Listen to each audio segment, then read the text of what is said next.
What's up, guys? Wait for a couple more people to get on. Let me know where you guys are watching from. Be sure to share the video.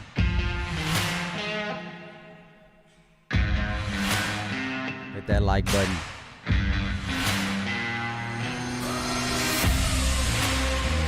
How you guys doing today? California's in the house, Napa Valley, Ohio. How you guys doing? We're going to be talking about common issues on semi-trucks, guys. So we're just going to wait for a couple more people to get on. Hope everybody's doing good today. Let me know where you're watching from. Be sure to hit that like button. Be sure to subscribe. I know a lot of you guys already subscribed. If you're not subscribed, be sure to subscribe.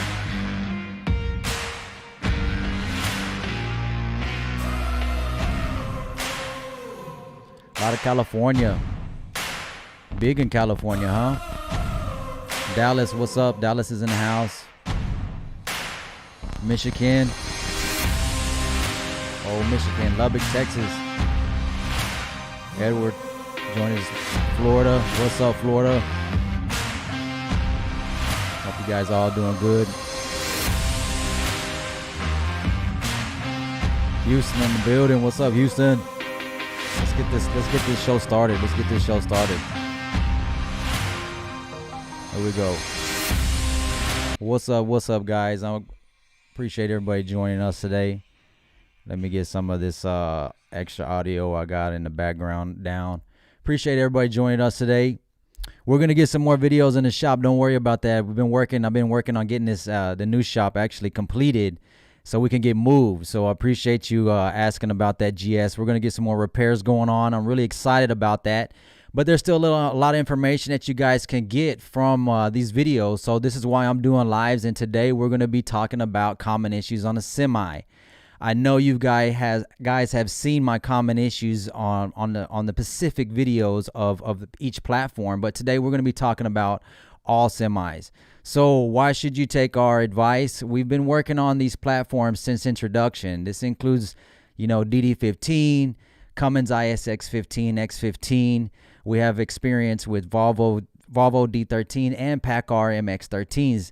We also have a lot of experience with the after-treatment systems, and we are located in Dallas. So guys, if shout out to everybody that's come and visit us at the shop. I appreciate everybody's support. Having a shop here in Dallas, we're able to see a lot of the common issues. So this is what I'm going to be covering in this video.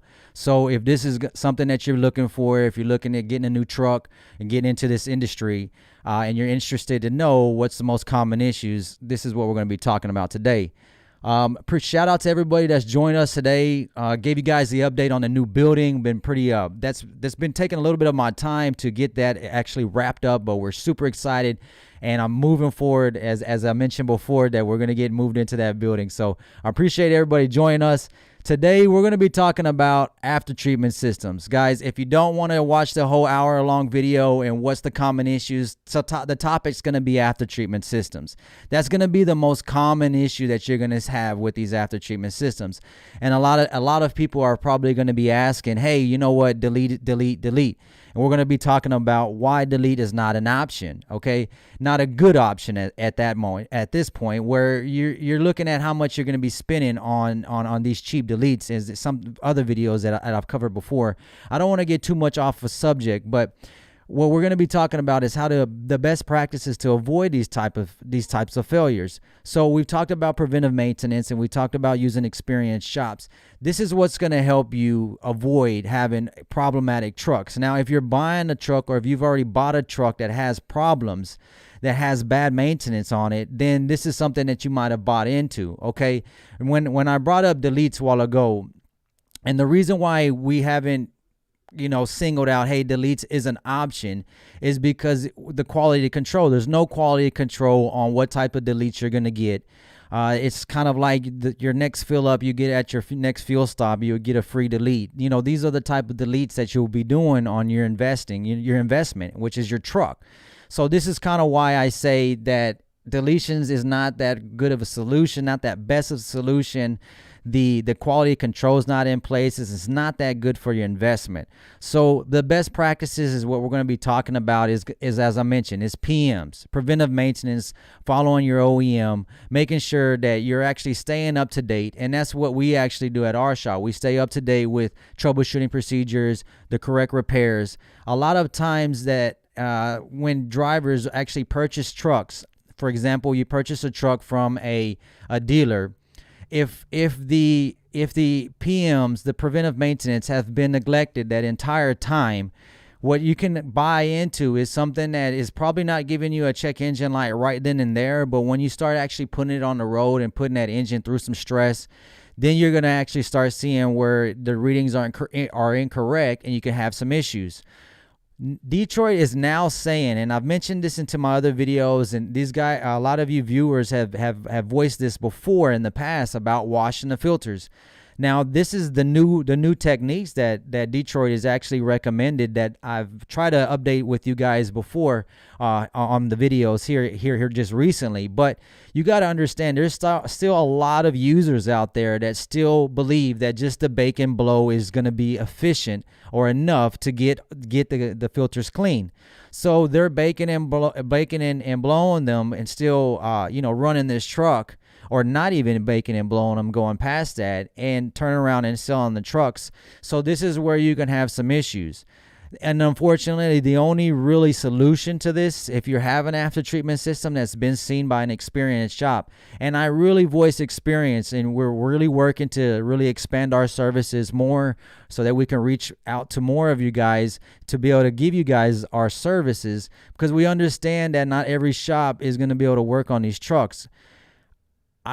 We have a lot that we see come in the shop, and I try to share it on our Instagram. Guys, if you haven't followed us on our Instagram, check us out on Instagram. I'm trying to get more videos or more pictures up for you guys. But the reason why I say this is because I had a viewer come in, and I'm sharing this with you guys because the experience shop is something that's very important. If you're looking at common issues with trucks and common issues with semis, and you're not dealing with a shop that has experience with these types of trucks, they can take you down the wrong path, especially with these modern engines. This 60 series Detroit is not the same engine as a DD15. The practices are completely different. You can't treat it the same. The principles are the same, but the practices are a lot different. The engines are built a lot differently. You cannot. There's a lot of messages that I still receive through the 60 series about people trying to get good parts and how hard it is to get good parts. And it's still very difficult to get good quality parts. We had an engine that we ordered from somebody that was an engine manufacturer. And as I think I've mentioned this to you before, where we ordered it and it was a 60 series where apparently it was a crate motor that was ready, but just wasn't ready. It cost us a lot of problems trying to get this truck going. We had to replace injectors. There was issues trying to have good quality injectors. We had to run down that path. So 60 series, as I mentioned, you cannot work on DD15s the same as you work on 60 series. So that's something that I'd like for you guys to understand. And that's why when I bring up experienced shops, back to this repair that happened just recently, I had a customer come in with oil leaks, and he's a viewer, and I'm sorry to get off subject, but he's a viewer, and he came in for repairs, oil leaks. And the more that we looked into the truck, we found that whoever worked on his truck prior, installed the flywheel incorrectly. And some people might say, how can you install the flywheel incorrectly? If you're working on older models, then yeah, it's foolproof. You can't do it. But newer models have keys, like the DD15 has a key on it. Then if you don't time it correctly, then you're throwing everything pretty much off. The reading on the sensor that's on the flywheel, you throw the engine timing off, and you can actually cause damage. So we've already seen this twice already. I can imagine how many people are doing this across the nation. But this is why I explain experienced shops. I appreciate everybody that's come and visit our shop. We've been working to help coordinate you guys in our shop so that we can try to not keep you guys down too long. But you have to understand, getting these trucks worked on is going to take some time. If you have a repair that's maybe been very problematic, a truck that's probably seen a shop a few times, be prepared to get that truck checked out, and it's going to take some time. I mentioned this to you guys before. We talked about this last week about the freight. The freight is not going anywhere. The ships are still out at the sea waiting. So let's go back to the common issues as I mentioned. We're still talking about common issues with semi trucks. As we're going to see is after treatment systems. I appreciate everybody's feedback, everybody's comments here. Hello, Jason. What's up? I have a 2015 Cascadia. Should it keep a give up, or a 2016 C15? Well, C15s are running into the same problems as the 60 series. The older platforms, the older engine platforms before pre-emissions, those were very strong engines. They were very durable. But these are the new platforms that are taking its place. DD15, Volvos, PACCARs. These are all the different engines that are going to be taking its place. Caterpillar is not making any new engines right now. When you have a brand new Peterbilt coming out of the assembly line, it's going to have a PACCAR in it. So I appreciate everybody that's joined us today. And one of the items that I wanted to mention today when we're talking about after treatment systems is why we're dealing with so much problems with the after treatment systems.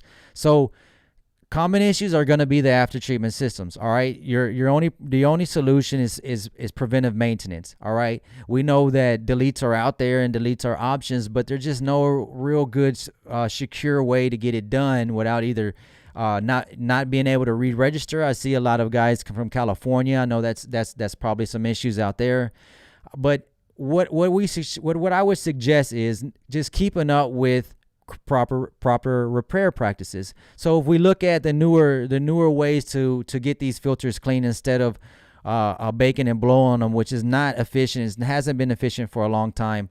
And basically what the manufacturers were forced to do, this is what the manufacturers were forced to do, and I want to get into this. I appreciate everybody that's joining us. Make sure to hit that like button, guys. And if you got a question that you want to get highlighted, be sure to hit us up on Super Chat, and you want to support the channel. I appreciate that. I get to some of these questions here. I appreciate everybody that's joining us. So one thing that I wanted to mention with these after treatment systems is the manufacturers were forced to come up with a solution. So by the EPA. So EPA came up with these strict guidelines about how much emission needs to be coming out of a diesel engine. So the manufacturers were forced to come up with a solution. And this solution ended up being tested on the consumers. This caused a lot of headache. This caused a lot of bankruptcies, a lot of companies that went out of business, like a lot of hardship. And basically this is where it's at now, so what they're trying to avoid is the same thing that happened again when we talked about e-trucks a few weeks back. That's the same thing they're trying to avoid with e-trucks, and it's been going on for, I want to say, about 10 years. They've already been trying to research and develop doing tests before releasing their newer super truck is the plan, is what they call it. But it's the thing is, it's not advancing. It's not advancing. So what is the solution? We need to make money now. We need to be able to drive our trucks now and be something that's more reliable.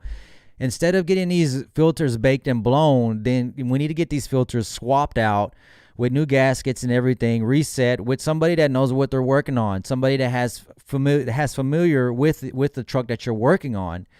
There's a lot of trucks that come to our shop with, say, for example, they will come in for a check engine light or something that's just very, very, very easy, or not easy, for something simple.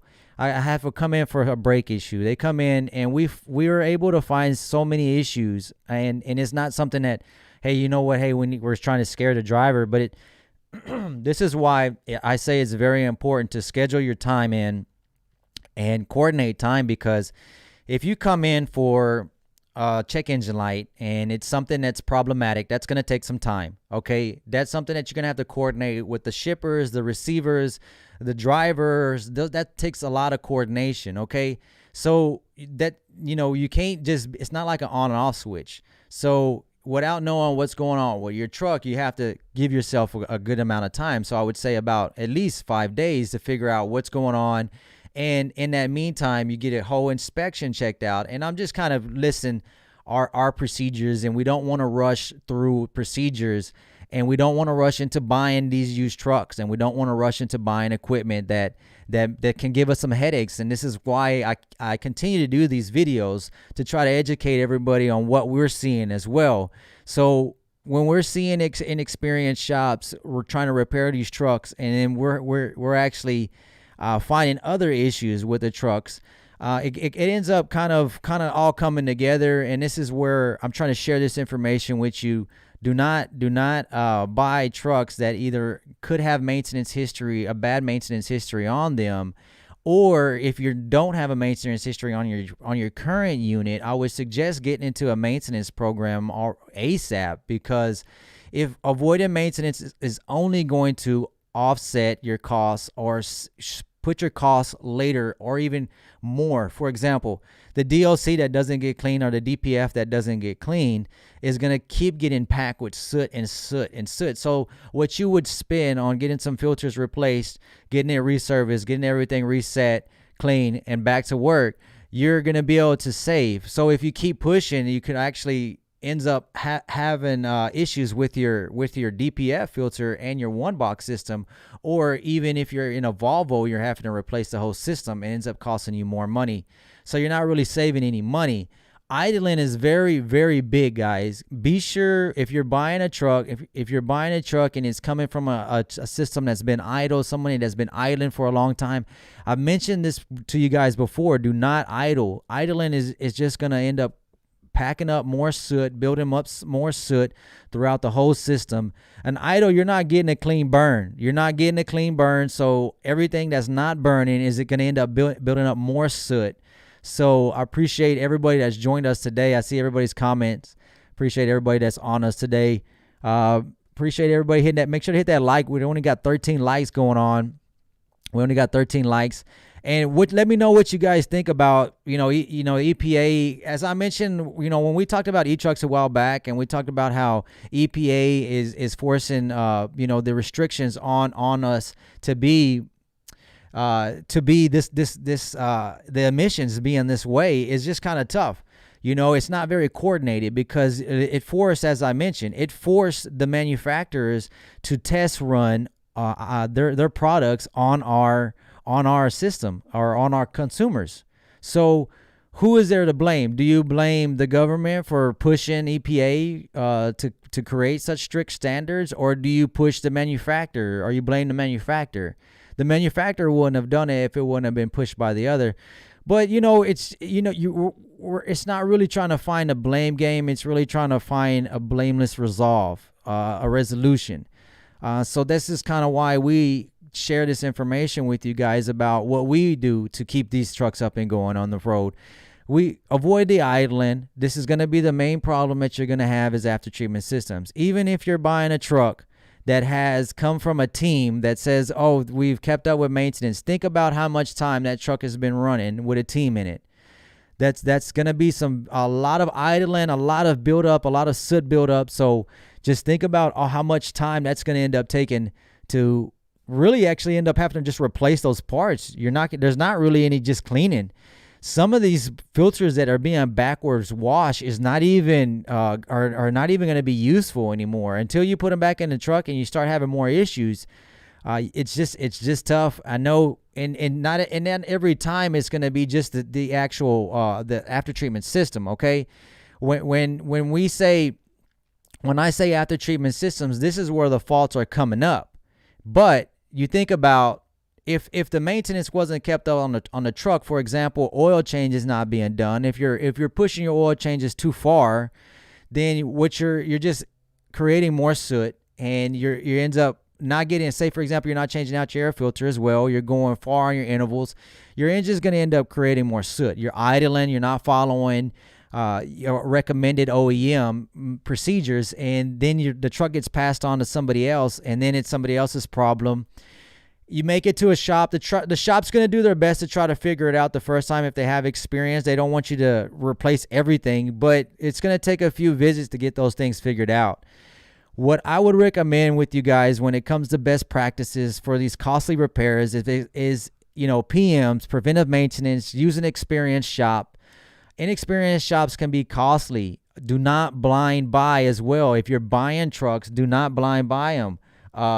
This means don't buy your truck if you don't want to check, if you don't want to check for a visual inspection, or if you don't want to check maintenance records, if you don't want to get it checked by an outside shop, an experienced outside shop that works on those types of trucks. If you want to skip all those steps, then that's buying blind, and you're really going to be risking, you're pretty much going to be guaranteed at least 3, 4, if not more, you're going to have to put into that truck if you avoid these type of inspections. This includes liquidation places that get liquidated after they go out of business. This is trucks that hit the auction.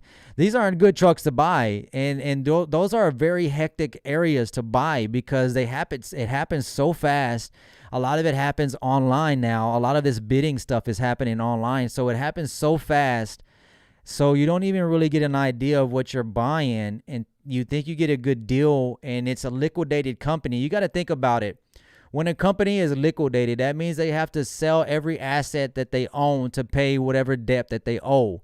Okay, so if that means they have to sell everything that they owe, and they're still not able to pay their debt off, what makes you think that they're going to keep up maintenance on that truck? And if they had that type of cash flow issues throughout their operating time owning that truck, imagine how that truck was treated. Okay, so those trucks are the trucks that make it to auctions. Those are the trucks that make it to dealerships for a cheap price. Those are the trucks that you can buy in a group on a pack for a very cheap price. You're going to end up, there's no limit. If when I say 3 to 4 times the amount, that's not even a guarantee. That's just a guess. That's hoping. That's just, you're hoping that you're only going to spend 3 to 4. Guys, if you want to share your experience, go ahead and leave it in the comments. I appreciate everybody that's joining us. Make sure to hit that like button. I appreciate everybody that's come and visit us at the shop. I hope we were able to meet or exceed your expectations. I'm going to get to some of your questions here shortly. But those are the things that you need to be working for. If you're looking for new trucks, if you're looking for a used truck, what I always recommend that new designs, kind of stay away from the new designs. If you're buying a DD15, I would go with a 2014 or above. Okay, if you're buying a Cummins, I would go with a 2017 and above. Volvos, any of the newer ones, I would stay away from the newer models that changed over to the new aftertreatment systems. Those new aftertreatment systems haven't been proven yet.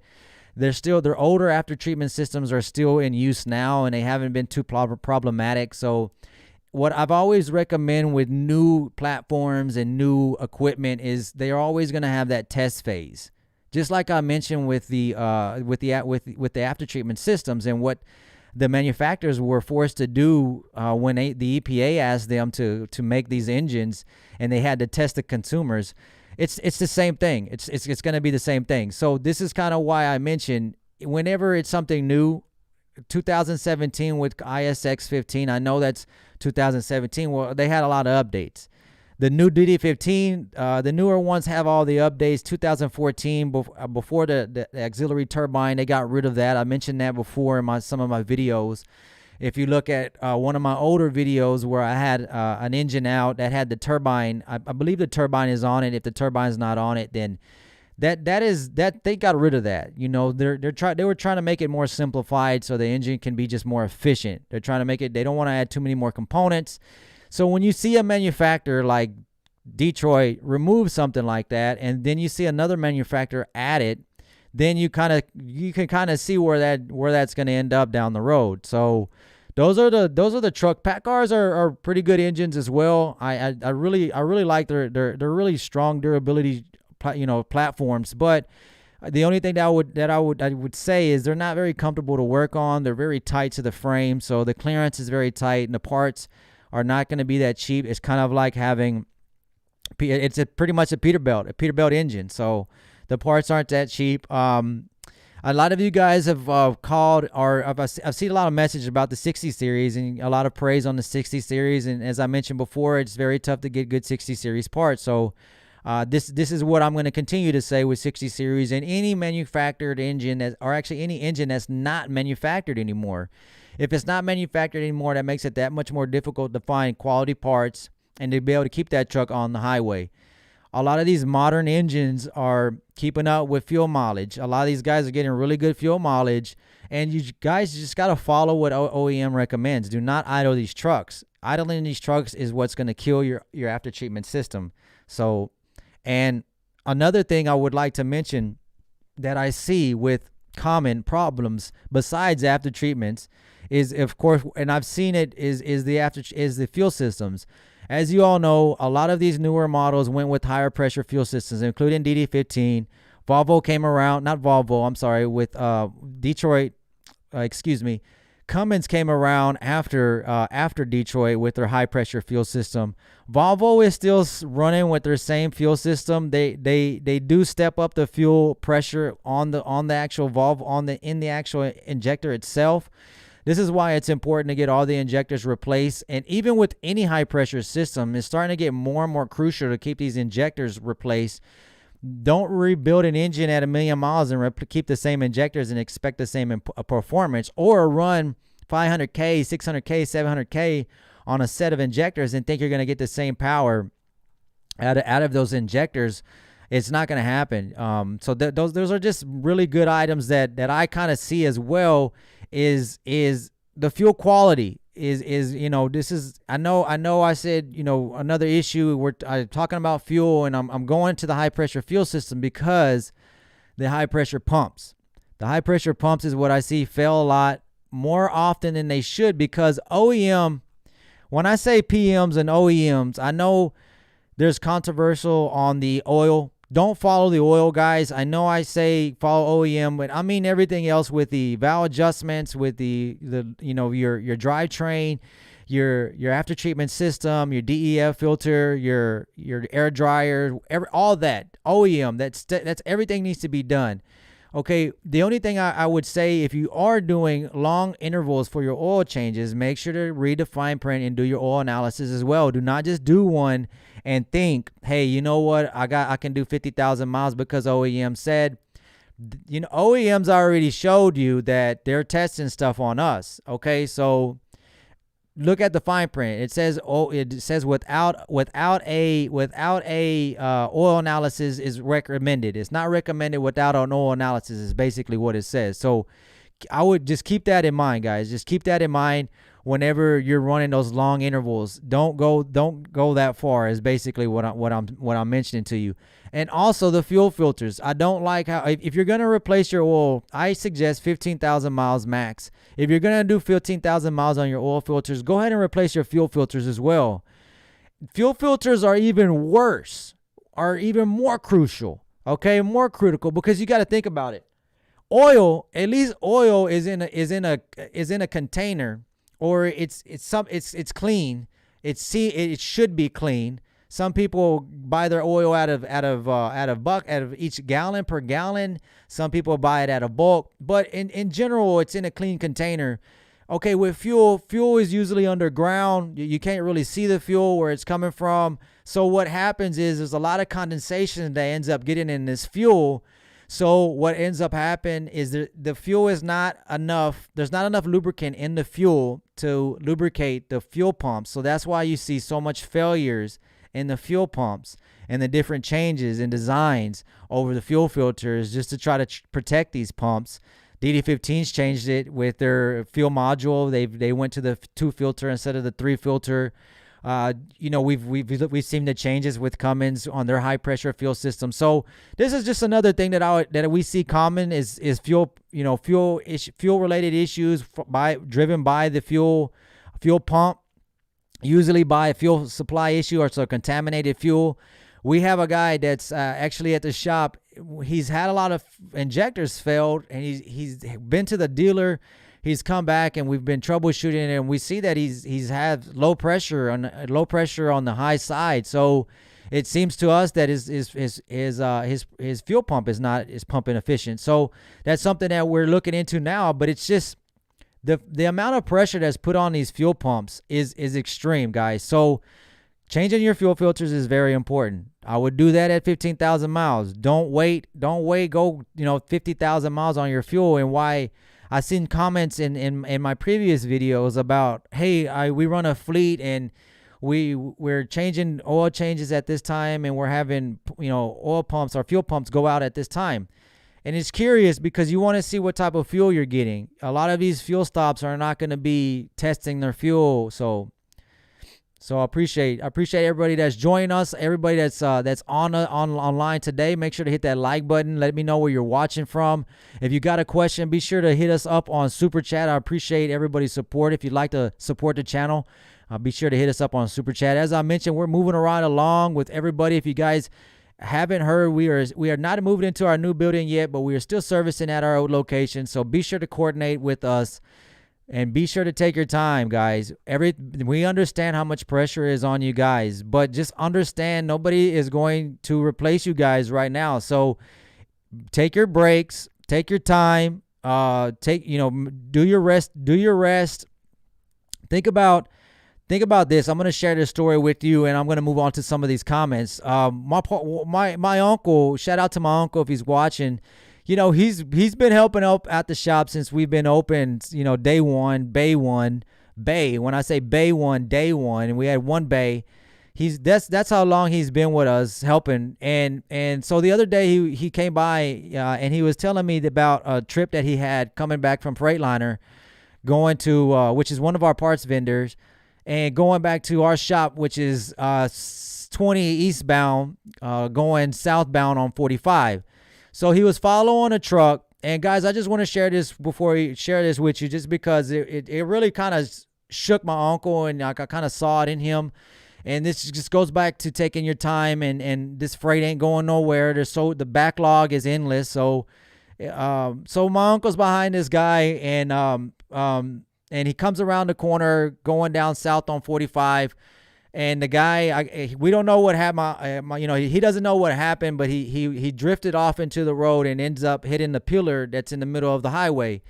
And the load was full of pineapples. So my uncle said the truck just disintegrated as soon as it hit the pillar. The whole cab just disintegrated. You can just see the whole load just being dumped into the cab, because the whole load just goes through the whole trailer and it just disintegrates the whole cab. So, my uncle was just so shocked that, of course, both highways, both sides were just shut down. Everybody's coming to a stop, and he's kind of struggling to kind of figure out where going. Let me go help this guy and figure it out. But, you don't see where so much destruction. You don't see what was going on. And, I'm sorry to say, but he did see, I'm sorry. He really felt bad about seeing it. He did see.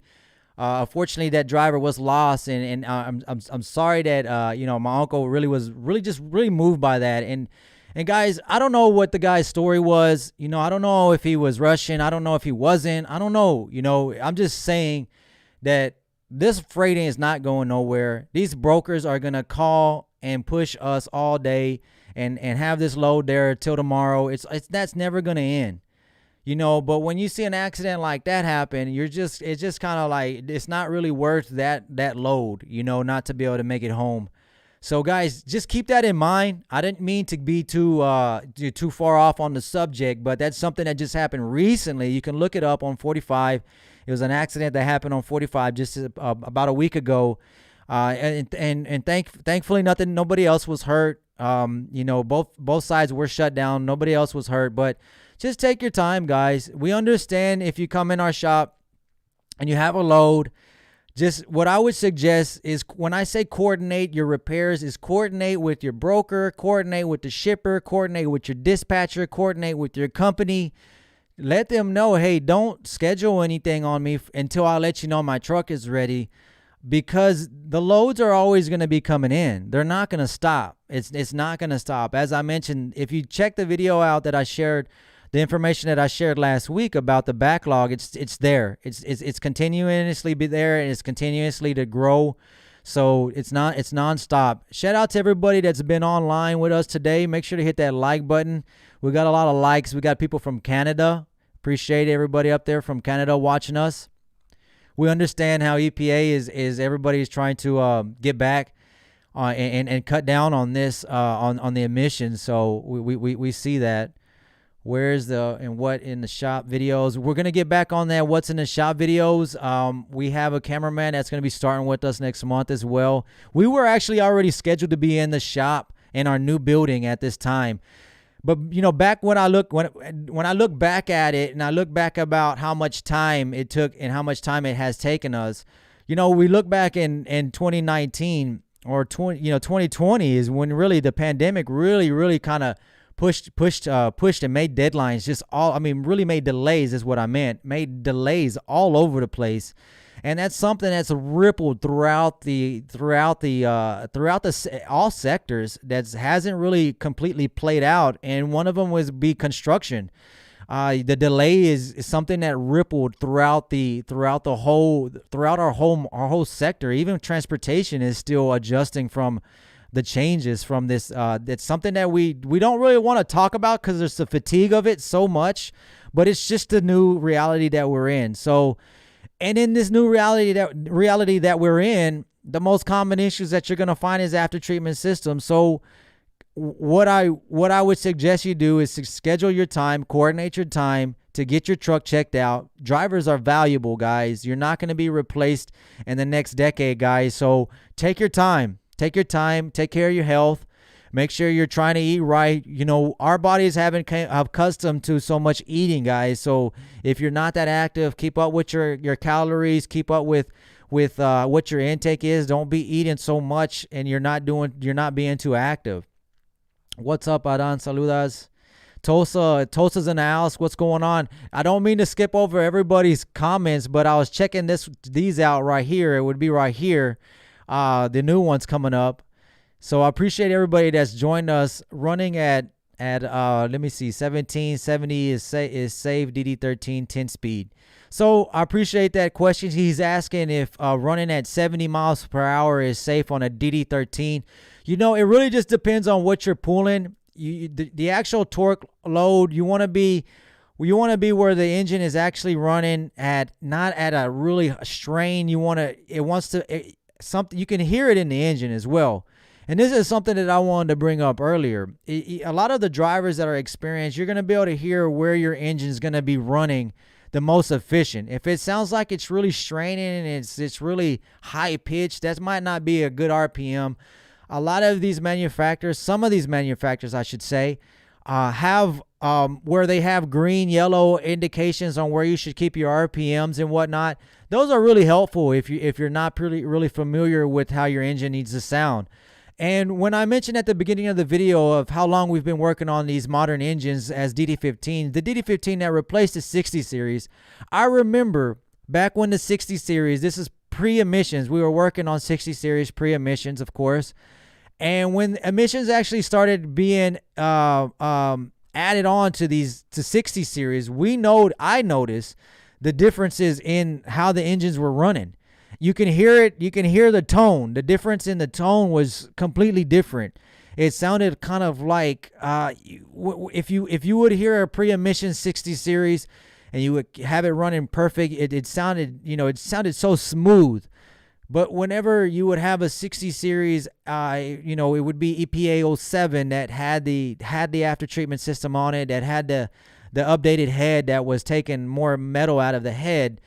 You can hear the difference. It sounded more like the engine was straining. It didn't sound like it was running very efficient. So this is kind of why they got rid of the 60 series. And the same thing that Cummins is doing with the Signature series, and they're getting rid of the ISX series and they're staying with the X15. They're actually phasing out the Signature series. It's hard to say. It's hard to really see it right away, but it's already in the works. X15 is pretty much what's taken over. The ISX15 Signature series is going to be gone. So, Detroit has kind of stayed in their lane with the DD15. we're curious to see what other changes that they're going to be making when it comes to in-cylinder approaches. We've already heard how they're doing like a half breed or a cross hybrid sort of electronic crossbreed of electronic and combustion. How they're going to be running. I mentioned it last week, and I didn't mean to get off the subject, but I mentioned the dynamic cylinder where they cutting off cylinders. That's another way they're going to be working to stretch out the fuel that we're using now. So I don't mean to get too much off subject. I want to continue on with these comments. I appreciate everybody. We're going to be doing some more what's in the shop videos, so I appreciate you. I know everybody's been wanting to get eyes in that shop, so we're going to get back in that shop. Just want to get everything else situated before we get back to shooting in there. I've really been wanting to get in this new shop. What could be the cause on a Volvo day cab shackle broken? If it's it's 2016 and you have a shackle broken, more than likely that truck has probably been in through some tough times when it comes to some yards. It probably been in some tough container yards that has some pretty big potholes. I had a viewer, Edward, mentioned that today about the potholes that are in our existing yard, which we apologize about that. But as I mentioned, we're moving out of that property, and the existing owner is not putting too much work into that property. So we're working on getting everything that we need done to get moved over. So we appreciate everybody. What I would suggest you do for now is use the front entrance that's off the frontage road off of 45. Even if you're coming southbound on 45, just come down, exit where QT is off of Wintergreen, and just go back northbound and exit. That would be Downey Ferry. Stay on the frontage road, and you can catch our front entrance. So my truck is at TAT. Now I can listen to the fuel pump. This is exactly what we were just talking about. Gray, thanks for joining us. This is a guy that's been having a ticking noise on his fuel system. And the more I got the history on that, and this is why repair history is so important. Thank you for joining us.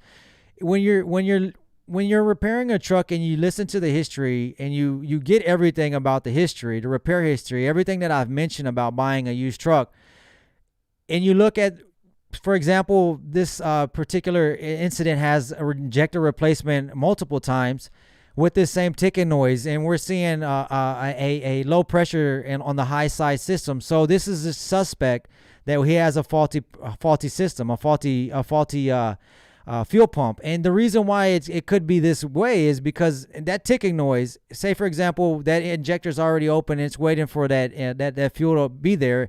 If that fuel is not there, you're going to create that ticking noise. So, and you can verify it with high pressure tests with the computer. And if you're not seeing that high pressure test, for example, if you're expected at 450 bar and you're reading below that desired rail pressure, 450 bar, and you're below that rail pressure, say you're half that, and you're having that ticking noise, that's gonna be a better indication that we have fuel issues, fuel related issues. And with failed injectors, it can continue the problem can happen with failed injectors. I'm sorry. What I meant to say is the problem will cause injectors to continue to fail, especially if it's not supplying enough fuel to those injectors, because it's just going to keep beating those injectors up. And when that injector actually opens to fire, and if there's not enough fuel pressure there to fire that injector off, that combustion is actually going to be backfed into that injector and can cause damage to those injectors. So we're hoping to get this one wrapped up. We apologize for everybody's delay, but when you're buying into a truck, and I say buying it, guys, if you're buying into a truck or if you're repairing a truck, listening to the driver and getting this repair history is very vital. It's so vital, because if not, it's basically like I mentioned, you're buying blind. You're buying blind, or you're troubleshooting blind. If you don't have history on it, it could cause some more headache down the road. So I appreciate everybody joining us. Appreciate you guys joining us. Says I got the DPF filters clean now. I'm getting 3364 DEF quality bad. So if you're having a DEF quality, there are going to be some self-tests that you can run with with Triple DL. PSL is actually your online manual. Triple DL is going to be your troubleshooting software. Guys, if you look up Triple DL, make sure you're getting your right requirements for your PC.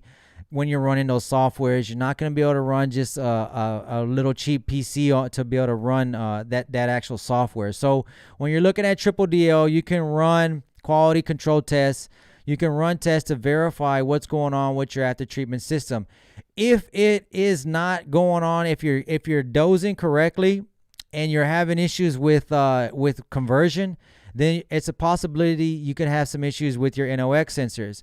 NOx sensors can be tested by dry runs or systems where they call low ATD tests, is basically just running your system without injecting DEF in it. And what that's going to do is just give you your regular readings, your regular NOx readings without any DEF being injected. So you're going to be able to get your baseline. Your baseline readings is where those injectors should be, or those NOx readings should fall at. And what we're going to be looking for is making sure that those two sensors are within 50 ppm apart. There's not going to be a certain reading like, disabling a DEF is going to have you reading X amount of ppf reading. It's not that. When you disable the DEF, you're basically going to look at your readings to ensure that your two sensors are being read correctly, because the first sensor is going to be being read before DEF is being mixed into the SCR system. The last sensor is going to read what the NOx readings are coming out of the SCR system. So if you disable the DEF and you don't have any DEF going into the SCR system, those two sensors should be reading almost equal, not more than 50 ppm apart. If you run a system and you're still converting, that means you have excessive DEF buildup in the SCR system. This is all items that could be checked out by an experienced shop. This is why I always voice, hey, experienced shop is going to be something that needs to be on your to-do list if you don't have one in your area. And I know some areas are very tough to find, so I apologize for, but just trying to be clear about everything that's going on with these after treatment systems and what we're going to be seeing most commonly on these trucks. So I'm reading through the comments and I'm making sure I don't jump around. So it says you need a larger size on the merchandise. I need a 5X. Okay, Edward says we need larger size merchandise merch. He needs a 5XT. You know, I noticed for some reason the X's went up, but the sizes stayed the same. It's just odd. I don't know. It's like everything's shrinking. It seems like all the sizes are shrinking. Maybe they're using less material. They wanted to use less material, but I'm gonna look into that, Edward. I appreciate that comment. So 75, he's saying running 75. He says running 75 is safe on a DD13.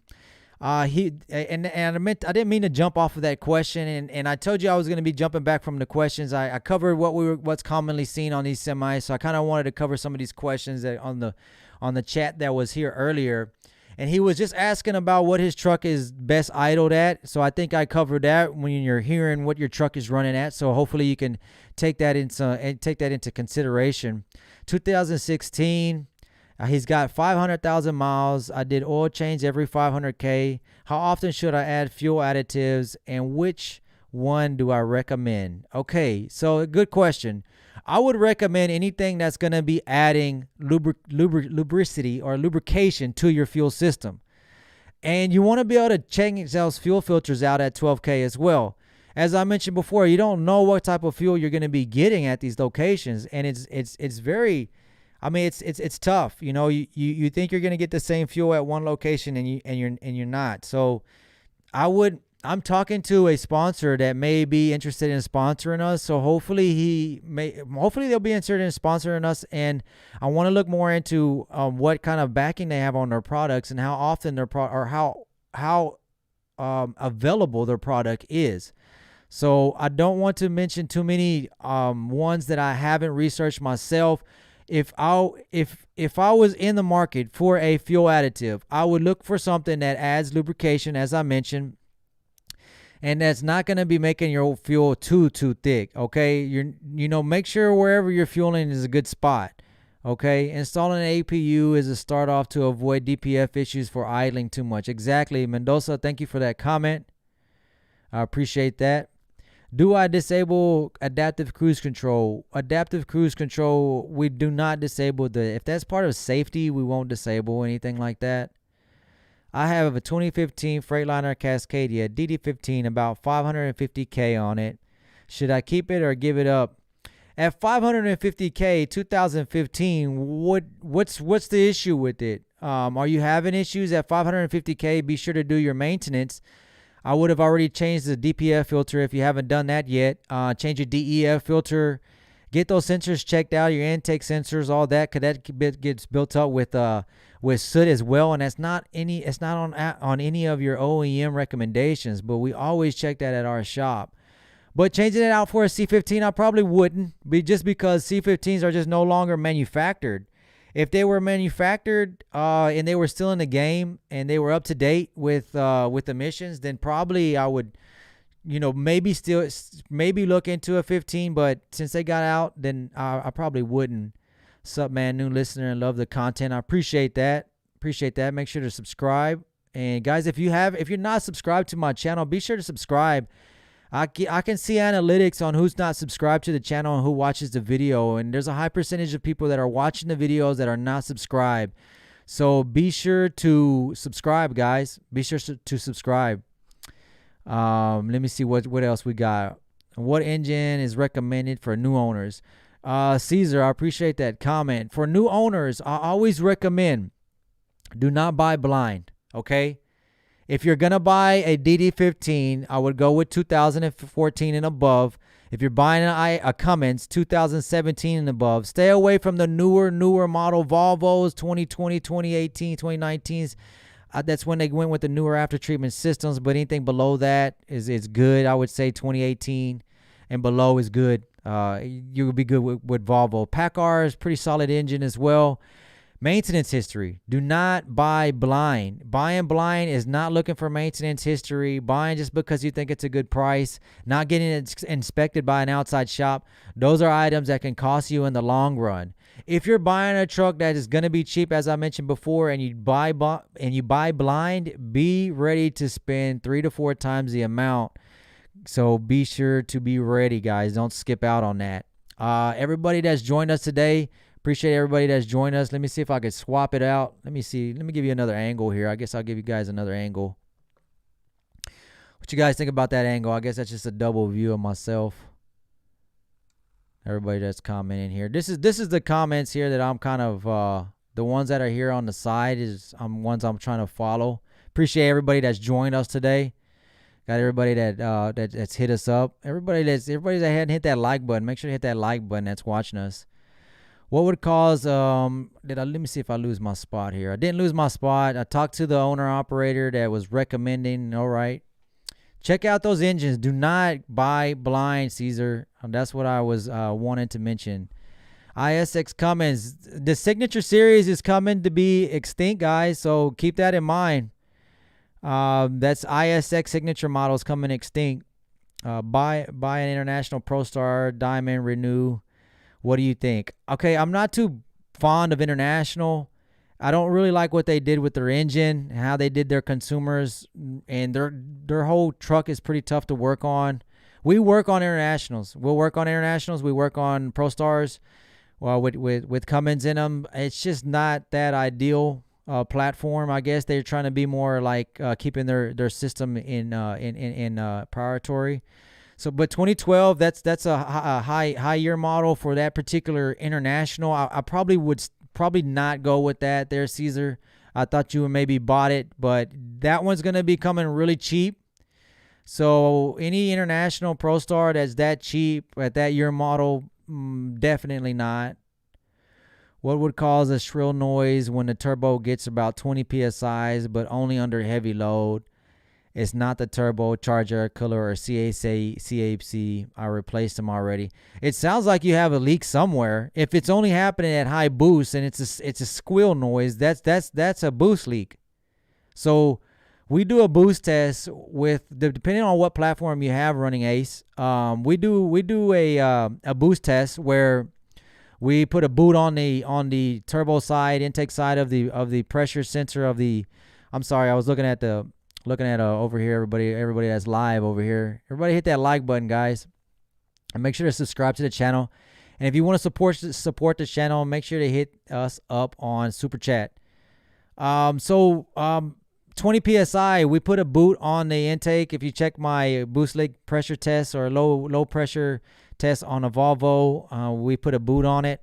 We pressure test it. We soap test it. Test everything. Because it sounds like to me it's going to be something on your boost, a boost leak running Ace. Good question. Why just delayed? It is just a California problem. It could be a California problem, but it's already, the manufacturers are stopped manufacturing non-emissions engines. So it's pretty much where we're at right now. As I mentioned, what we focus on at our shop is to stay up to date with repair procedures and being able to make sure that you guys get the proper service when it comes to servicing these after treatment systems, because I don't think it's going to be backtrack. I don't think they can backtrack it is what I'm getting to. For a Volvo VNL 2016, PM every 12, every oil change, recommend adding a gallon of Lucas. Lucas is not needed, to be honest with you. Lucas is really useful on the older engines to kind of push more lubricity in your engine. But now with these newer engines, they're running lighter oils. So when you add Lucas in there, it actually puts more weight on it and can cause more problems during dry starts. So, and that what I mean by that is when you have a lot of components that are overhead, like your cam, your rockers, all that is overhead, and you start that engine, you want to be able to make sure that's going to be lubricated right away. So when you add Lucas in, it thickens that oil up, so it can slow the lubrication process down during those cold starts, which can over time cause engine wear. So that's kind of why I started moving away from Lucas. We don't put Lucas in DD15s at all. We don't put Lucas in Volvos anymore, nothing. Just because if you put too much heavyweight oil in a DD15, you're going to cause oil leaks. Okay? You're going to just stick with the OEM recommended, what it's not actually what OEM, it's API certified, it's CKI 4, and sorry if I didn't actually quote that exact correctly, but those oils that you're using, the name brand oils, the Rotella, the Delvac, all those name brands oil, they don't need to be synthetic. They just need to be API qualified, API up to date, which is mostly all the oils that you have on the shelf. These oils are already blended to work with the after treatment system. They already have tons of additives in them. So the only additives that I would recommend is additives in your fuel system, because there's no additives in that fuel that you're putting in your system. That fuel is not coming in a single container every time you fuel that truck. It's coming in bulk, and condensation is always in that fuel, and it's always in your tank, so precautions needs to be taken more with fuel as well. I would recommend not using Lucas on these modern engines. I would more look into some kind of lubrication for your fuel system is what I would look into.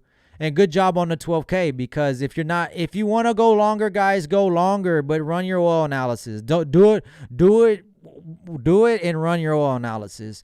And make sure you understand your oil analysis and what you need to be looking for, okay? So I appreciate everybody. TJ says 2016 Volvo 780, 660K miles. I replaced all leaf spring bushing, shocks, U-bolts, new tires, new kingpins, but it always has alignment issues. Any advice on what to do next? 2016. TJ, depends on where that truck came from. I've seen chassis bent. I've seen trucks with manufactured defects. So if you've owned that truck at 660K and it just started doing this, has anything went off road very heavy? Did you go heavy off road? If you just purchased this truck and you don't have the history prior to 660K, who knows? Who knows what could have happened? So I appreciate that question. That's a good question, TJ. This is why I always don't. I'm not saying this was bought blind. But for everybody that's a new viewer, that's new to the channel, This is what I always kind of voice, looking into that history. And I'm not saying it's easy, guys. If you don't have the history, more than likely you're going to be taking a chance. Caesar has a reply. He says, experience after you delete. Share your experience after a delete. Okay, so Caesar, I always mention deletes not being a solution.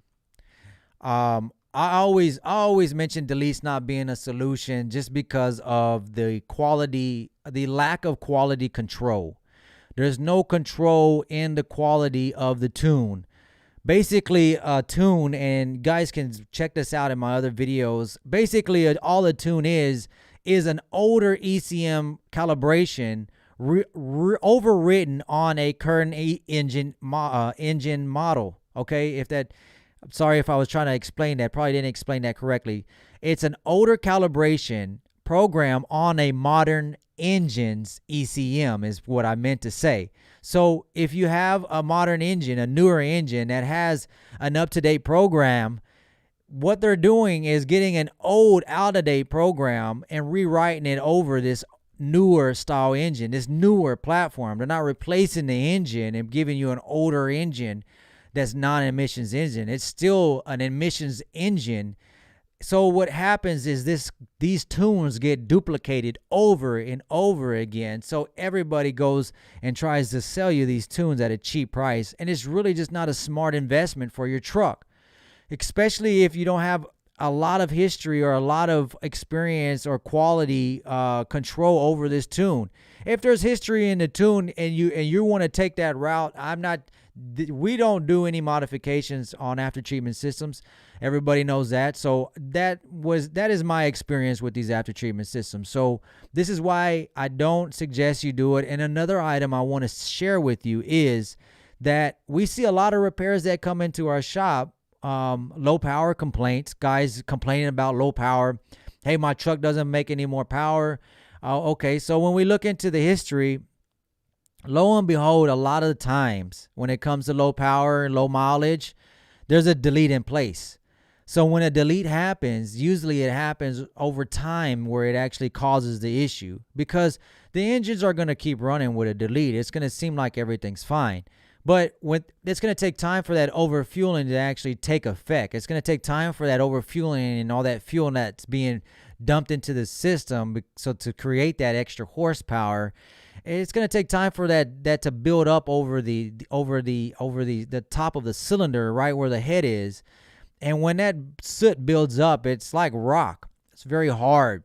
Breaks loose. It scrapes the cylinder. You start creating that low power. You don't have that combustion, that solid combustion chamber, that sealed combustion chamber. You have high crankcase pressure. So those are the issues that start to happen with these cheap deletes if they're not done properly. There's the right equipment that's needed to do these deletes is not available. You have to replace the manifold that's not even manufactured. You have to replace the turbo, the intake manifold. You have to do some major modification on these systems, and it's going to cost some money. So the best bet is to don't blind buy, follow a good preventive maintenance schedule, and use an experienced shop, guys. Don't use these quick little, hey, I can reset my computer from these reset tools that they sell online. You're going to damage your system further. I'm going to move back to this one because I like this background here. And chat is going to be back live. So appreciate that question, Caesar. Hope everybody it depends on a lot of things. When he's probably this question here, or this response here, is probably in question on what's your good RPM, and it all depends on how heavy you're running. When I have when I have guys ask me, and when I have guys ask me what's the best truck, like for example, what's the best DD? Is a DD13 better than a DD15? It depends on what you're doing. If you're hauling heavy, you're going to need more power.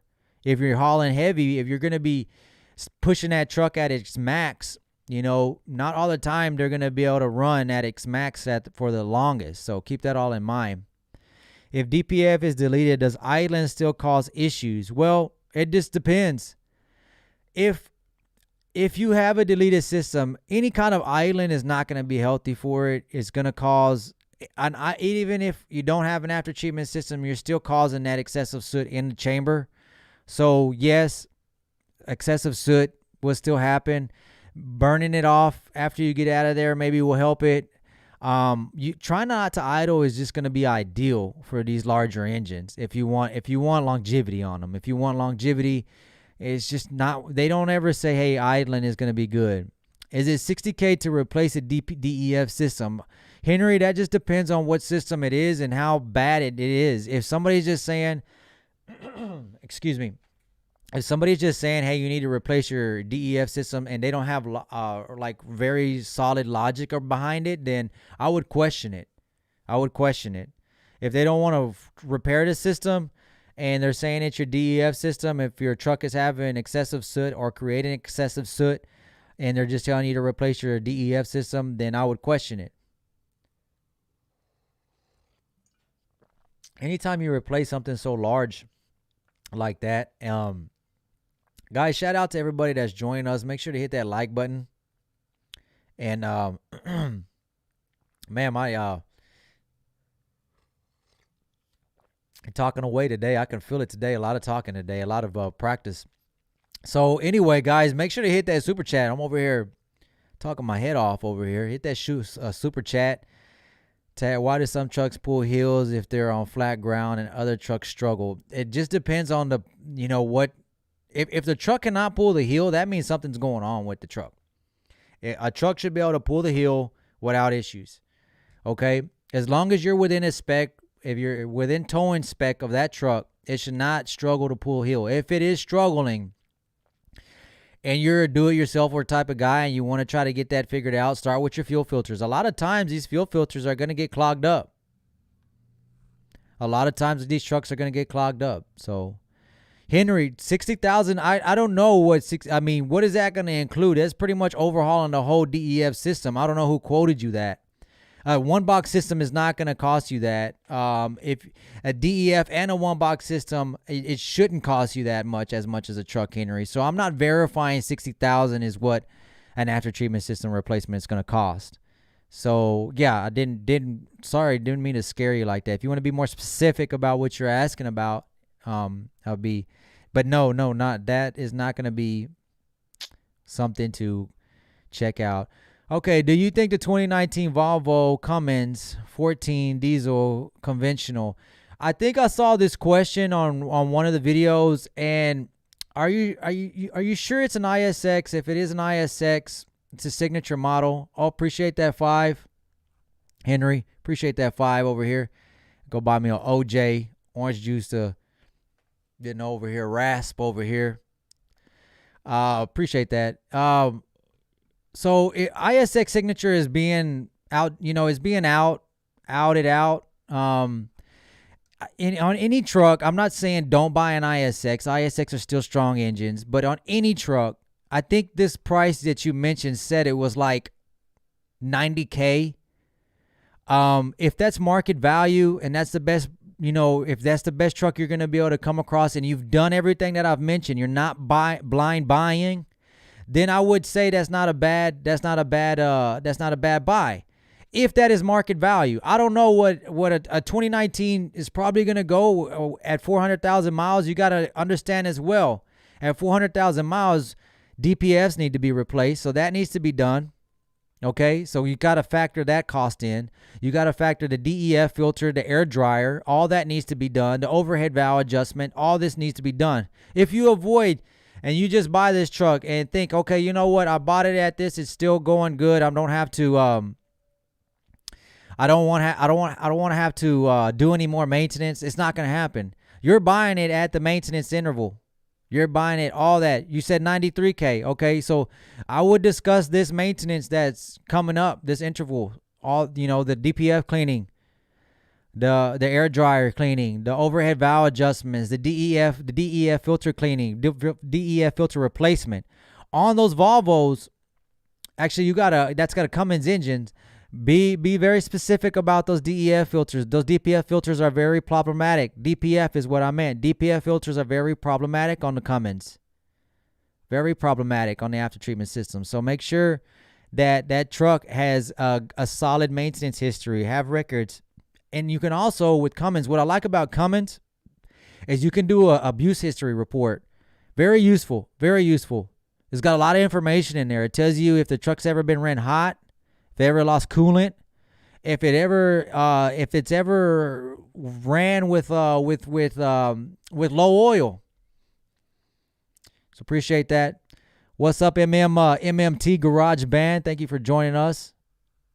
That's Unc over there. So anyway, GS, my fuel water separator covered in water and black goo, 6 after 6K. GS, thanks for that. Thanks for sharing that comment. That just shows you right there, guys. We're actually concerned about oil when it comes to pushing 50,000 miles without doing oil intervals, and we want to add oil additives. But look how much we look over our fuel, especially with these modern engines.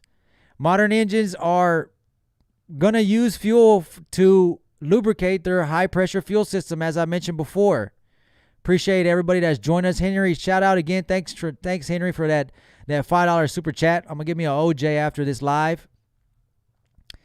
Let me see. Gray Ghost Larry. Hey, Adam, I dropped my truck off Tuesday. Okay, Gray, hopefully we get to it right away. Hopefully they gave you a good ETA on when we can get that checked out. I'm going to check with them tomorrow. Be there with, okay, appreciate that $10. We got a $10 chat. Keep up the good work. We need more people like you and your team to look out for us and truckers. Thanks. I appreciate that comment. I try to get this information out to my guys as easy as possible. You know, it's not easy to keep up with information and work on these trucks at the same time. The information is consistently is changing, but whenever you're properly checking everything out, as we try to do with every truck, and try to cover maintenance and make sure that everything has been done properly. If it's been skipped, if it has been skipped, and those are items that might need to be highlighted. Those are the items that we try to highlight at the shop. We appreciate everybody's patience. Shout out to all the techs that are working hard at the shop. We appreciate everybody's support. I hope you are enjoying your weekend off. We're going to go back at it tomorrow. We're going to be adding on to the team, guys, so we're very excited about adding on to the shop team. We're going to add another guy coming into the shop with experience, so we're super excited about that. So, guys, if you are using our shop and you have seen a little bit of a delay, we're working to get everything worked out and getting in and out. We don't want to rush any repairs, guys. You know, there's so many items that we find on trucks when you guys come in for a basic repair that are overlooked. And we don't want to rush through that and not give you guys that same service, or not give that viewer that same service because somebody didn't coordinate correctly coming in. We know that delays can happen, and we apologize for any delays that can happen on our side. But coordinating a repair is very important, guys. It's kind of like coordinating a surgery. You can't just rush in and get an appendix removed and come back to work. You know, you got to make sure everything's ran right. We like to do road tests. We want to make sure everything's running correctly before anything's getting released, because what you don't want to do is get committed to a load, get under a load, especially a refrigerated load, or anybody that, you know, with nowadays with the lacking power and lacking equipment, nobody can afford that downtime. I understand, guys. We understand. We understand as well that the backlog is continually rising. The pressure that carriers are being put under is almost unnecessary because of the amount of work that's out there. There should be more organized work because there's just a lot of work out there happening, okay? The unnecessariness that's being pushed on the carriers, as I mentioned, is just causing accidents. The accident that I just mentioned about my parts runner, Tio, running into that, seeing that accident in front of him, it's just, hopefully that guy wasn't put under stress where stress drove him that way, because a driver should be able to drive calmly and make his way and do what he needs to do, because it's a very stressful job. We all understand that, and I appreciate that super chat, that $10 super chat. Appreciate that support to the channel. Adam, hey, I dropped my truck off. I think I covered that one. I appreciate that. We're going to make sure to get you guys covered. Do you feel a 2021 Freightliner is a good investment?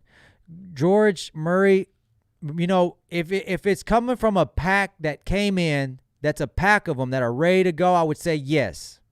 If it's a solo that's sitting there solo, don't buy it. Stay away from it.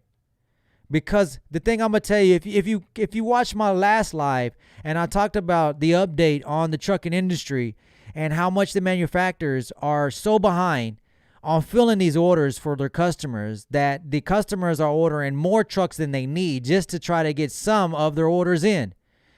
And it's happening because the lack of semiconductors, which I brought this up before. Semiconductors is slowing a lot of the production down. So what I'm getting at is if that 2019 or 2021, if that 2021 is ready to go on the showroom floor by itself, I would say that truck probably didn't make it to a customer because some issue has happened. But if that truck has a group of them that are there that just came back from the assembly, whatever, they're about to go tomorrow, then yeah, I would say yeah. Just because it's a brand new truck doesn't mean that it's not going to give you problems. Sometimes those trucks that haven't been proven, road proven, can be problematic. And a dealer is basically where you're going to end up being. You're going to have to go back to the dealer because he's the one that holds the warranty with Detroit. And Detroit is the one that's going to cover everything. And trust me, Detroit will cover, but they're very specific about how everything's covered. That's how every warranty is. It doesn't matter if you have a third-party warranty, a Detroit warranty, any manufacturer warranty, third-party warranty are going to go very strict by the rule about what to cover and how it's covered. Shout out to everybody that's joined us. I appreciate everybody that's hit that like button. Make sure to subscribe. If you guys haven't subscribed to my channel, we are going to be hitting up more videos in the shop. What's in the shop videos, GS. I appreciate you. Shout now. We're going to be getting back in the shop as soon as we're into this new shop. I have it all scheduled out on how we're going to be shooting some new videos, so I appreciate that. But as I mentioned before, guys, you are still getting some information on these lives. These guys are buying trucks. Hopefully, I'm able to slow you guys down a little bit if you feel like you've been rushed, just to let you know that this work is not going anywhere, guys. Ryan, what's going on? Glad you could join us. Got a technician out in the field out there. Appreciate that. Arizona's in the house. Arizona, very nice place. I'd like to actually visit that. I would like to go visit that place. GS Sports only pay $700 for the day still. Well, you know, the thing is, the ports are still going to be paying this amount because there's not enough manpower to get the shipments off. The infrastructure is not even there. When we talk infrastructure and how far we are behind in infrastructure, this is not only highways, this is ports. Mexico has built more sophisticated and larger ports than the U.S. has. Mexico has. Mexico, that's not a joke. That's serious. That's a serious quote. You can look it up. They have larger, more sophisticated ports than the United States does. I know it's not like a battle. Hey, we're competing or whatnot. But I'm just saying they cannot. There's such a big bottleneck. GS they can't pay more. Paying more per hour is not going to help people process that freight faster end to end. It's still the ports aren't large enough. It's a bigger problem. It's a bigger problem. That's why I say slow down, drivers. There's going to be plenty of time, plenty of work to do all this work. We do aftermarket warranties. We know how to deal with warranty companies. Check us out. We would just need a list of your warranty, your actual outline of your warranty, because warranties are going to be very specific to what they cover. So when you're dealing with a warranty company, you have to make sure you know what you're talking about when it comes to how the repair or how the failure happened, because if you don't word it correctly, then a warranty is just going to deny it. So we do work on aftermarket warranties. Good questions. If I buy a 490K mile Cascadia, how much money should I prepare to spend for preventive maintenance? Well, preventive maintenance alone is going to be your biggest cost. Okay, biggest besides fuel, maintenance is going to be your biggest cost. Before I would even think about taking paychecks, I would try to save whatever 3 to 4 months of operating expenses before trying to put any money away. Live in the truck, eat noodles or eat rice. You eat a couple times a day, drink water. I mean, you don't need to eat steak after your first check on getting a truck if you have no maintenance money saved up. I mean, maintenance is going to happen. Now, I don't have an exact amount for you to save for that particular buy. You have to follow all my steps that I always recommend to you guys about maintenance. Making sure you have a maintenance program in place when you purchase. And not only having a maintenance program, but making sure that you have a maintenance maintenance in place. Don't buy blind, as I mentioned. Don't buy blind. So it's kind of tough to say. But good question. I don't mean to jump around, but I just wanted to grab that question right here real quick. Let me see here. When should I replace a fuel pump on a Cummins ISX 15? I would not replace unless you're having issues. If you're having fuel pressure issues, if you're having contaminants, if you're showing contaminants, if you're suspected a fuel filter or a fuel pump failure, then yeah, replace it. If you know your fuel system has been contaminated, extremely contaminated, okay, then replace it. But if you're not having issues and you're staying up with fuel replacement, you're replacing your fuel filter, and those particular ISX 15s, I would like to share, the top end of those have some an update on them. So just ensure that update is done, and you should not have to replace that fuel pump. You should be able to keep on moving with that fuel pump. If you're ready to replace it, go ahead and replace it with an updated fuel pump if you're having an older ISX 15.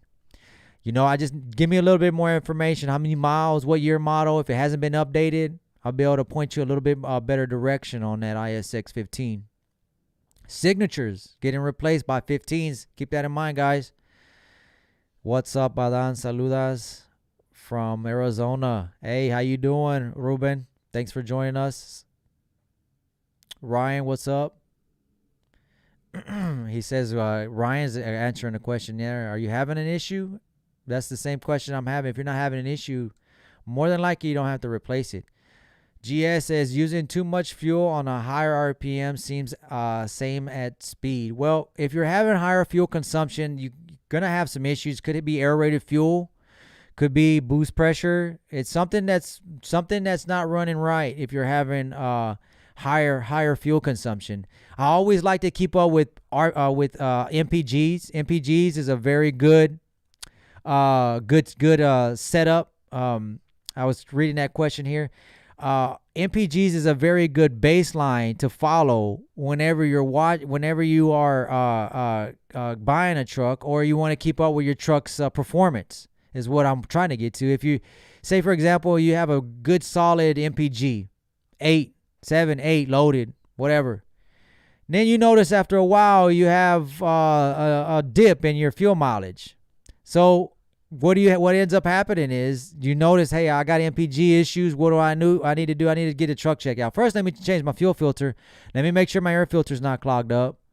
And if you're still having low power or low fuel consumption or high fuel consumption, then you might need to make sure all your maintenance is done. If all your maintenance is done, then getting your truck checked out by an experienced shop would be the next step. This is all common problems. It could be leaks in your air to air. All different types of issues could cause low power, so or low fuel mileage or higher fuel consumption is what I meant. Chris Hudge, what's up from Fort Worth in the house?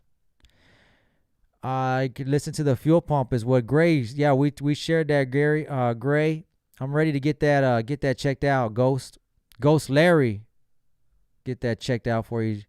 Tomorrow's Monday. I'm hoping to actually get that pump swapped out for you.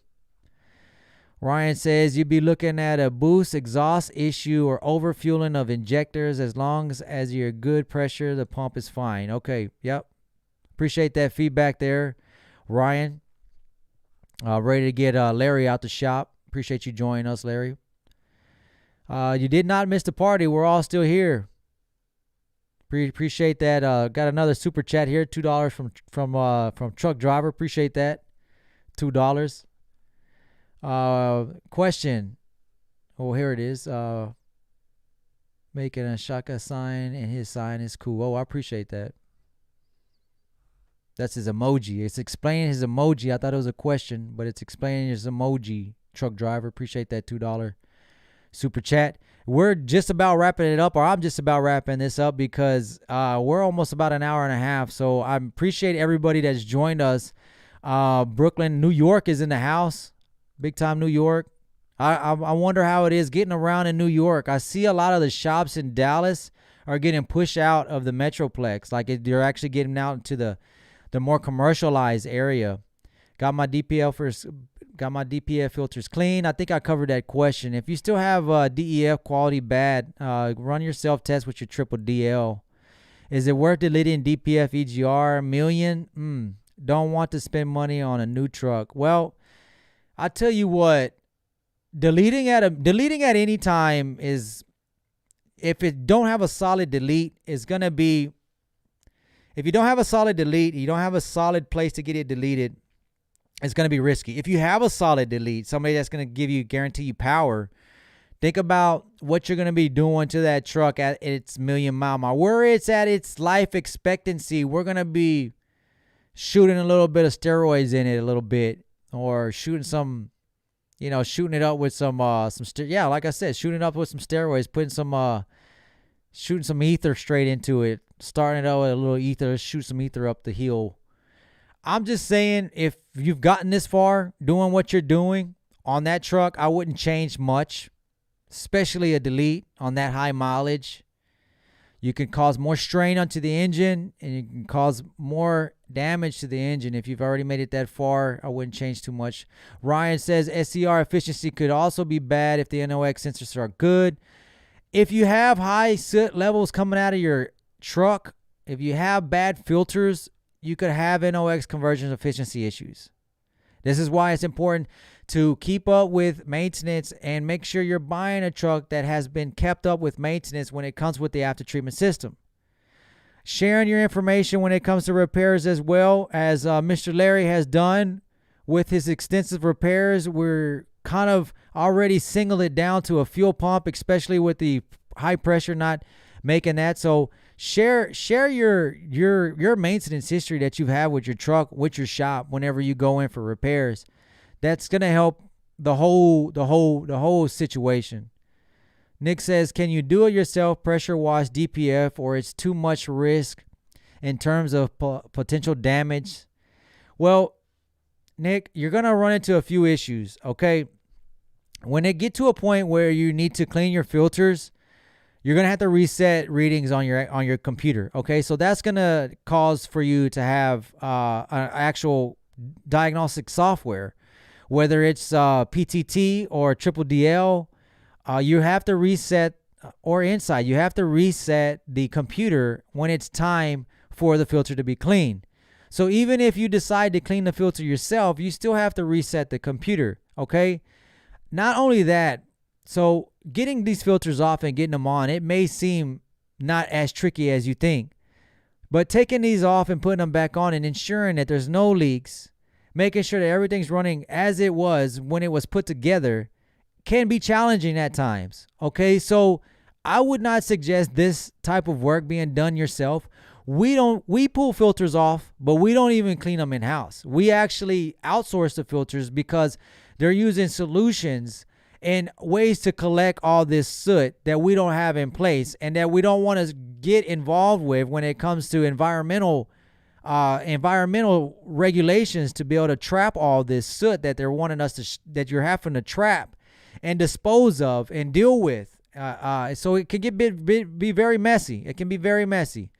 We do outsource it. We do outsource it. So that's what I do explain when it comes to not doing it yourself on these particular jobs. It's not going to be easy. There, in some cases, you may have a leak and you have to redo it. Put the filter, take the filter back off. That can be very annoying. If you have practice in this system, with these systems, you know the tricks, you know the trades, you know how to get these systems off, you know how to get stuff going. So I would say just budget the money to get it done, schedule it to get it done, enjoy your time off. And get it scheduled and keep moving. Tons of questions, guys. I appreciate everybody that's joined us today. We've already got super chat hit us up. Everybody that's hit us up on Super Chat, if you'd like to support the channel, make sure to hit us up on Super Chat. I'm trying to get through all the questions here, but if you want to highlight your questions, we're probably coming close to an end. So if you guys want to highlight your question, make sure to hit us up on Super Chat. We appreciate everybody's support. Today we were covering most common issues on a semi. As I mentioned at the beginning of the video, I've done specific videos on common issues on specific platforms, but today we're mostly talking about after treatment systems, because that is going to be your most common is your after treatment system. And we're talking how to avoid it, information on not blind buying. So hopefully all this information is useful for you guys. We're going to continue with repair videos as well. There's a lot of stuff that's on the schedule, and I'm excited about doing some new projects. I've been mostly concerned about, actually not concerned, but focus, I should say. Focus on getting our shop moved. Now that everything more is in line, we're going to be focusing more on getting these videos done. I was actually scheduled to start shooting videos in the new shop when we were super excited about that, but everything's being delayed. But you know what? We're used to delays, especially since this pandemic hit us over. I mean, delays are just normal now. Jorge says, do you know how to disable the adaptive control? We have the tools to do it, but disabling active cruise control, we don't do that. We're going to go ahead and wrap this up, guys. A lot of questions still to cover, but I've already been online for about an hour and a half. I appreciate, we got Remy another 5. I appreciate that. Good evening, Adam. My name is Remy. My question is, what would cause all the sensors to melt on your one box on a 2011? Okay, so that's going to be overdosing on the dozer system. Okay, so Freightliner uses Freightliner uses air over fuel to dose and to inject fuel on the backside of the injector to create heat in the after treatment system in the one box. So when fuel is being dumped, as I mentioned, it's coming off the dozer. It's air over fuel. Fuel is being pushed from the dozer block into the 7th injector. Is in some platforms call it 7th injector. Detroit calls it just a injector. Basically, it's just fuel is injecting fuel. It's not the same injector that goes in the engine. It's basically just a nozzle that's dumping fuel to the backside of the turbo, going downstream into the exhaust. What that does is create higher temperature. If you have one that you're doing a regen and you've melted all your sensors, you either have two things going on. You have a dozer that's stuck open. It's continuously dumping fuel into your system, so your temperature is going way too high. So if that's the case and that's not happening, you may have to update your ACM. If your ACM is not reading correctly, I don't want to cover, I'm not saying just these two items are going to be the only issue. This truck needs to get checked out by an experienced shop. If you're over temping like that, you could have a bad ACM, you could have overfueling dozer, you could have some sensors that aren't reading correctly. I would definitely get that looked at. If you've already melted sensors, more than likely you have some issues going on with the one box as well.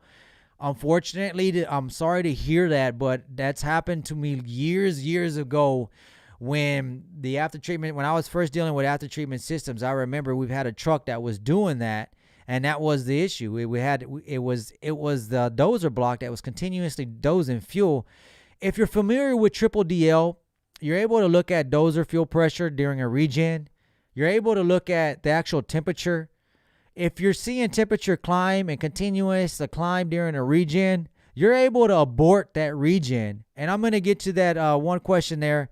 I appreciate that extra super chat. I'm going to get to that question there here shortly.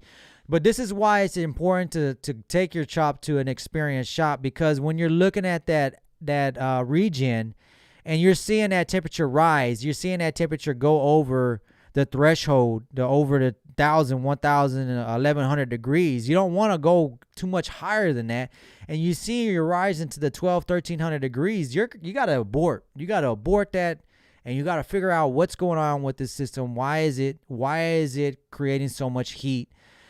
Do not run the system until it breaks. Guys, if you're a troubleshooter and you're working on trucks and you hear something irregular on a truck, do not run it until it breaks, guys. Sometimes those irregularities are are signs that something is going on.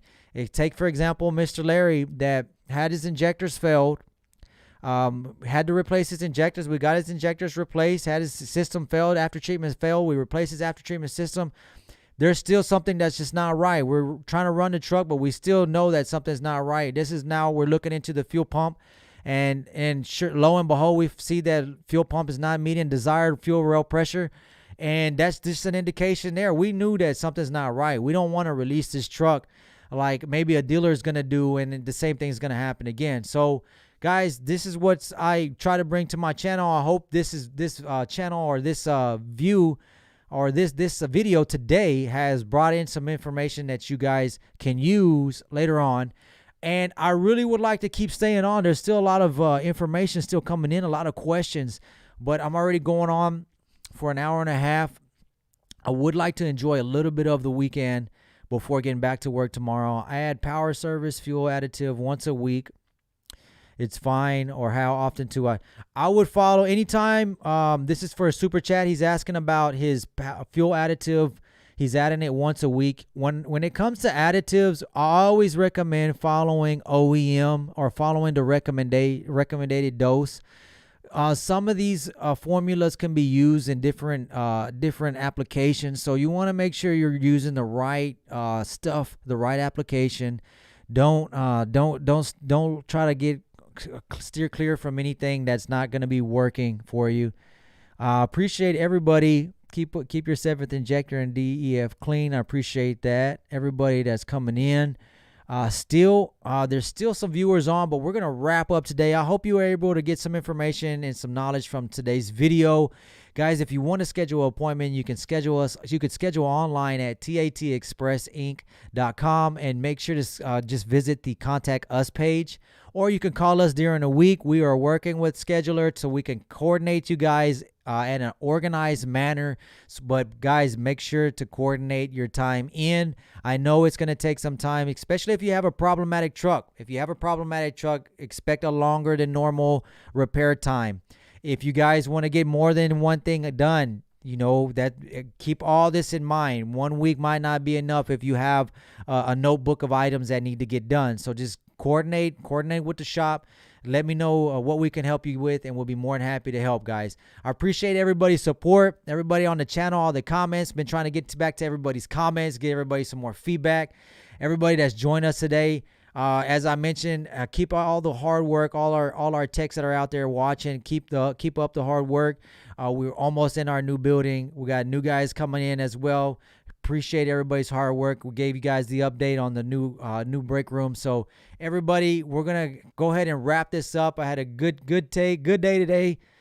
Excuse me. Good day. I'm gonna go buy me an orange juice with that with the super chat that we were able to generate today.